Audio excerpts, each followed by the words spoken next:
1857 और मेरठ, इस श्रृंखला में आज फिर कुछ नई कहानियों के साथ प्रोफेसर के शर्मा हमारे साथ मौजूद हैं। आज प्रोफेसर शर्मा एक ऐसे इलाके के बारे में बात करने जा रहे हैं जहां के किसानों ने एकजुट होकर के अंग्रेजों की तहसील पर कब्जा जमा लिया और अपना न्यायालय स्थापित कर दिया। प्रोफेसर शर्मा, आपका हार्दिक स्वागत है। जी नमस्कार, धन्यवाद डॉक्टर साहब, बहुत बहुत धन्यवाद आपका। आज आप उन किसानों के बारे में बात करने जा रहे हैं जिन्होंने तहसील पर कब्जा जमा लिया और अपनी कोर्ट स्थापित कर दी। जी बिल्कुल, आज मैं जिन किसानों की चर्चा करने जा रहा हूं, उन किसानों की जो कार्य उन्होंने 10 मई के उपरांत उस क्षेत्र में किए, उससे ये स्पष्ट हो जाता है कि ये केवल एक सैनिकों के द्वारा किया गई क्रांति नहीं थी, बल्कि इसमें किसानों ने किस तरह से बढ़ चढ़ के हिस्सा लिया और किस तरह से एक ऑर्गेनाइज्ड वे में अंग्रेजों की सत्ता को हटाने में बहुत महत्वपूर्ण भूमिका अदा की। वो क्षेत्र है हमारा बड़ौत। देखिए, 1857 के समय में बड़ौत तहसील था, बागपत तहसील नहीं था। बड़ौत तहसील हुआ करता था। तो वहां के किसानों ने जब 10 मई 1857 को मेरठ में वो चिंगारी फूट पड़ी, तो उसके बाद उसके लगभग 2 दिन बाद बड़ौत में भी किसान इकट्ठा हो जाते हैं। और वो जो इकट्ठा होते हैं वो कोई अनायास इकट्ठा नहीं होते। हमें कुछ ऐसे रिकॉर्ड मिलते हैं कि 1856 में वृंदावन में एक सर्व खाप पंचायत हुई थी। देखिए, यहाँ पर जो खाप पंचायतें हैं उनकी भी बहुत महत्वपूर्ण भूमिका है। वृंदावन में एक सर्व खाप पंचायत हुई जिसमें कहा जाता है कि सभी वर्गों के लोगों ने वहां सम्मिलित हुए। उसमें कहते हैं अजीमुल्ला भी आए थे, उसमें नाना साहब भी आए थे, उसमें इस बागपत बड़ौत क्षेत्र से शाहमल, एक जो बिजरौल गांव के रहने वाले थे, वहां के किसान थे, वो भी सम्मिलित हुए थे। और वहां शायद इस क्रांति के विषय में सब लोगों ने चर्चा की थी और वो चर्चा उनके मन और मस्तिष्क में कहीं ना कहीं थी। जब क्रांति स्फुटित हो जाती है मेरठ में, तो निश्चित रूप से उसका प्रभाव, चूंकि वो पहले से ही उनके दिमाग में चीजें थी, जैसे कि मेरठ में वो जो साधु आए थे वो भी गांव-गांव में उन्होंने अपने लोगों को भेजा था, तो शायद इस गांव में भी, इन क्षेत्रों में भी, जो बड़ौत और उसके आसपास का क्षेत्र है, यहाँ क्रांति की सूचनाएं पहले से ही लोगों के मन और मस्तिष्क में थी। वो बिल्कुल तैयार थे। इसीलिए जब क्रांति 10 मई को फूटती है, तो इस बड़ौत क्षेत्र में जहां तहसील थी, वहां बिजरौल एक गांव है बड़ौत के पास ही, वहां के एक किसान थे जिन्होंने उस समय उन किसानों की एक लीडरशिप ली और कहा जाता है कि 8000 किसानों की एक सेना का संगठन किया और उन लोगों ने उस समय तहसील पर आक्रमण कर दिया, तहसील को जला दिया, उसके अलावा पुलिस चौकी पर आक्रमण कर दिया, उसे भी नेस्तो नाबूद कर दिया। अब आप सोचने वाली बात यह है कि 8000 लोग इकट्ठा होना कोई आसान काम नहीं है। आज जबकि 1857 में तो हमारी क्या पॉपुलेशन रही होगी, एक गांव की क्या जनसंख्या रही होगी, आज तो जबकि इतनी जनसंख्या है, उसके उपरांत भी हम किसी ऐसे कॉज के लिए जो कि राष्ट्रहित में है, शायद 8000 लोगों को इकट्ठा न कर पाए। परंतु शाहमल के नेतृत्व में उस क्षेत्र के अनेक गांव के लोग इकट्ठा हुए और इकट्ठा होने के बाद उन्होंने एक संगठन की भांति काम किया और वहां तहसील समाप्त कर दी और उस जगह का जो तहसीलदार नियुक्त किया वो त्योड़ी गांव के गंगा सिंह जी थे, गंगा बिशन सिंह जी थे। उनको उस बड़ौत का तहसीलदार नियुक्त किया। इसका मतलब कि इस जगह किसानों ने पहली बार अपनी एक पृथक सत्ता स्थापित की, जो कि मैं ये कहूं कि किसानों के द्वारा स्थापित सरकार थी, तो शायद बेहतर होगा कि भारत के किसानों ने अंग्रेजी सत्ता को अस्वीकार कर अपनी स्वयं की सत्ता भी स्थापित कर ली थी। उस समय की एक हमें एक पांडुलिपि भी मिलती है जो फारसी में है, उसका नाम है वकायात हयात अफजला।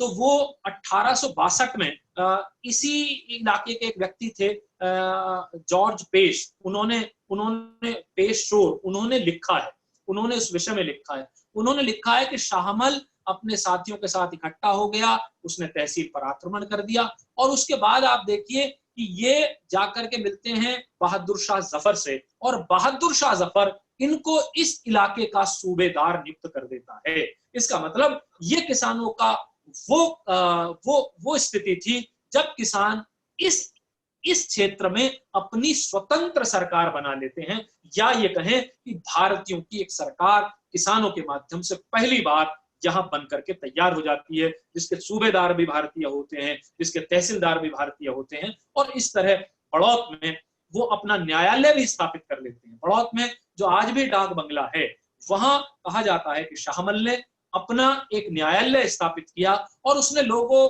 से घोषणा कर दी कि अब किसानों को अंग्रेजों को लगान देने की जरूरत नहीं है। तो एक तरह से लगान बंद कर दिया गया, अपना न्यायालय अलग स्थापित कर दिया गया, अपना तहसीलदार अलग नियुक्त कर दिया गया। तो एक बहुत बड़ी स्ट्रेटजी के साथ यहाँ काम किया गया। और 8,000 लोगों की सेना बनाना जो कोई आसान काम नहीं है। ये सब मई 10 मई की घटना के बाद इस क्षेत्र के गांव वालों ने इकट्ठा होकर के किया। और उस सेना में सारे किसान थे, उसमें सब जाति के लोग थे, सब मजहब के लोग थे। ऐसा नहीं है किसी एक जाति या एक वर्ग के लोगों ने प्रतिनिधित्व किया। इस बड़ौत क्षेत्र में सब जाति के लोगों ने बराबर पार्टिसिपेट किया और अंग्रेजों से बड़ा मुकाबला किया। यानी ये जो 8,000 लोग उन्होंने इकट्ठा किए, जिनकी उन्होंने एक तरह से आर्मी तैयार की, ये दूर दूर के गांवों के लोग रहे होंगे, बड़ौत के चारों तरफ के कुछ गांवों के लोग शामिल रहे होंगे इसमें निश्चित तौर पर। जी बिल्कुल, बहुत सारे गांव हैं। देखिए अंग्रेजों ने, मैं इसकी बहुत काफी सारी बातें हैं बड़ौत जनपद को लेकर के। इस गांव में ये कहा जाता है कि ये जो 84 देश बोला जाता है, वहां तोमरों के 84 गांव हैं, जिसको 84 देश बोला जाता है। अंग्रेज ये समझते थे कि ये 84 देश जो है शायद उनके लिए वफादार है, शायद उनके पक्ष में है। परंतु जब वो सेना लेकर वहां जाते हैं तो उन्हें ये पता चल जाता है कि पूरा 84 देश खाप उनके खिलाफ खड़ा है। और वो कहते हैं कि पूरा 84 देश जो है, पूरे 84 गांव जो हैं वो उनके खिलाफ खड़े हुए हैं।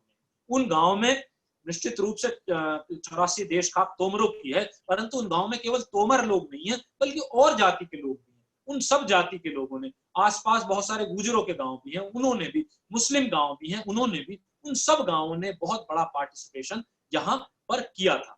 एक छोटा सा और एग्जांपल मैं देना चाहूंगा कि बागपत में एक नाव का पुल बना हुआ था, जिससे संपर्क रहता था ग्रांड ट्रंक रोड से।